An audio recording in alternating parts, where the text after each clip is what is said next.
Em Atos, no capítulo 16, versículos 6 ao 10, a palavra de Deus nos dá uma experiência interessante que o apóstolo Paulo teve, seguindo a orientação do Espírito de uma forma diferente.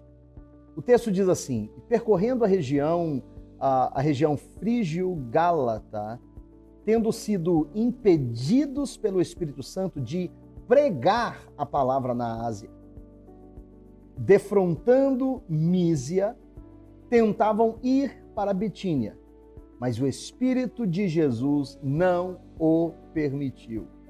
E tendo contornado Mísia, desceram a Troade. À noite, sobreveio a Paulo uma visão, na qual um varão macedônio estava em pé e lhe rogava, dizendo: passa a Macedônia e ajuda-nos. Assim que teve a visão, imediatamente procuramos partir para aquele destino, concluindo que Deus nos havia chamado para lhes anunciar o Evangelho. O assunto de hoje é seguindo a orientação do Espírito. O que é verdadeiramente poderoso, ao longo dessa semana estamos falando sobre sermos cheios do Espírito e começamos a segunda-feira falando sobre o poder do alto, poder que vem para nos capacitar e transformar as nossas vidas, nos posicionar para a frutificação. Ontem falamos sobre a ativação dos dons do Espírito. Não há nada melhor do que falarmos sobre aprender a não só ouvir, mas seguir as orientações do Espírito, porque alguém que recebeu o poder do alto e ativou os dons do Espírito precisa ser orientado pelo Espírito sobre como viver deste momento em diante para alcançarmos a frutificação máxima intencionada pelo Senhor. Se não aprendermos a seguir a orientação do Espírito, nós correremos o risco de que este poder que recebemos e os dons do Espírito que foram ativados sejam usados de uma forma diferente daquilo que Deus quer que usemos. E acaba que, à medida que vamos nos desviando do propósito de Deus, o poder de Deus e os dons do Espírito em nós, eles vão minguando, eles vão perdendo a sua intensidade, porque Deus nos capacita e Deus nos dá dons com o propósito de alcançar pessoas, abençoar a sua igreja e transformar vidas. Esse é o desejo do Senhor.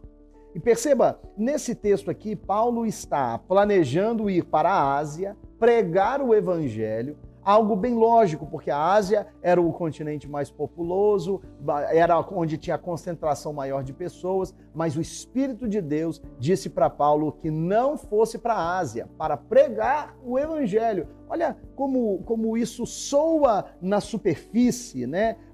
Como isso soa diferente. Como que Deus ia impedir Paulo de pregar o Evangelho? Na verdade, o que o texto está dizendo é que Deus queria que o tempo de Paulo naquele momento fosse investido em outra região do mundo. Deus queria que Paulo pregasse o Evangelho, mas ao invés da Ásia, que fosse para a Europa. E veja só, meu irmão, talvez em curto prazo, até em médio prazo, não fizesse muito sentido para Paulo, para os irmãos que com ele estavam, porque a Ásia talvez era o lugar mais populoso, mas Paulo não conseguia enxergar aquilo que Deus já enxergava de antemão. Porque Deus enxergava muito além do tempo de Paulo. Paulo enxergava o seu momento, o seu tempo. Deus enxergava décadas, Deus enxergava séculos à frente, Deus enxergava milênio à frente. Então, Deus sabia que o melhor investimento do tempo de Paulo seria na Europa e não na Ásia. Quem sabe, talvez Deus já tivesse levantado pregadores, homens e mulheres de Deus que não temos nas Escrituras Sagradas, que já estavam operando na Ásia e Deus precisava de Paulo na Europa. Ou talvez tivesse a ver com o fato de que na Europa se concentraria nos próximos séculos a maior parte da riqueza da terra e a Europa colonizaria grande parte do mundo, com a África, a América do Norte, a América do Sul, a América Central, e através da Europa o Evangelho se espalhou para essas partes do mundo. Quem sabe, se Paulo não tivesse ido para a Europa, para a Macedônia, talvez o Evangelho não tivesse chegado na Inglaterra e, consequentemente, não teria chegado aos Estados Unidos. Talvez o evangelho não teria chegado em Portugal e, consequentemente, não teria chegado no Brasil. E veja só como que Deus havia arquitetado todo um plano e curiosamente o suficiente, os Estados Unidos e o Brasil hoje são os países que mais exportam missionários do mundo. Então, com a ida de Paulo para a Macedônia, ou seja, para a Europa, Deus já estava visando o século XXI, onde Brasil e Estados Unidos estariam enviando missionários por todo o mundo, pregando o evangelho, demonstrando o amor de Cristo e ganhando almas para Jesus.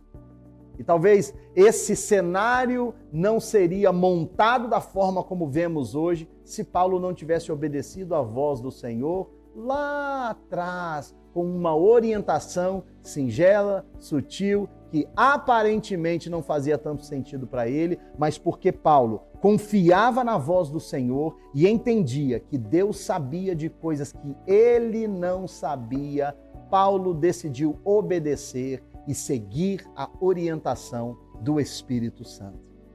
Perceba, meu irmão, muitas vezes o Espírito Santo vai nos orientar em coisas que não estão muito alinhadas com os nossos planos, com o nosso planejamento, com os nossos desejos, anseios e com as nossas preferências.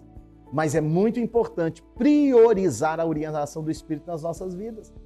E o desafio de hoje tem a ver com isso, tem a ver com colocar, receber um coração de servo e aumentar a nossa fé a ponto de não questionar as orientações do Senhor. E eu diria o seguinte, na verdade que o desafio é render ao Senhor as nossas vontades. A ponto de que antes de tomar uma decisão, antes de dar um passo, antes de fazer alguma coisa, possamos orar ao Senhor e dizer: Senhor, tem alguma coisa que o Senhor deseja fazer na minha vida ou através de mim por causa dessa decisão? Tem alguma coisa que o Senhor deseja agir aqui nisso? Eu posso abrir espaço para o Senhor de alguma forma diferente e nova? E quem sabe se fizermos essas orações diariamente, nós não podemos nos surpreender com tudo aquilo que Deus fará através de nós e também em nós. Então, a minha sugestão para você é perguntar, parar antes de qualquer decisão e perguntar: Espírito de Deus, qual é a tua orientação para mim? E eu estou confiando, crendo que a palavra do Senhor virá até você, se você estiver sensível a isso. Por isso que esse jejum é importante. Porque jejum, uma vida de oração, ela aguça a nossa sensibilidade para ouvirmos a voz do Senhor com mais clareza a respeito daquilo que Ele quer fazer. Então, a pergunta hoje, para tornar essa reflexão bem prática, a pergunta de hoje que eu quero fazer para você é: qual é a decisão que você pode pôr em pausa agora para buscar a orientação do Senhor sobre o que fazer? E eu espero que isso possa renovar você na sua busca por ser orientado pelo Senhor a cada dia.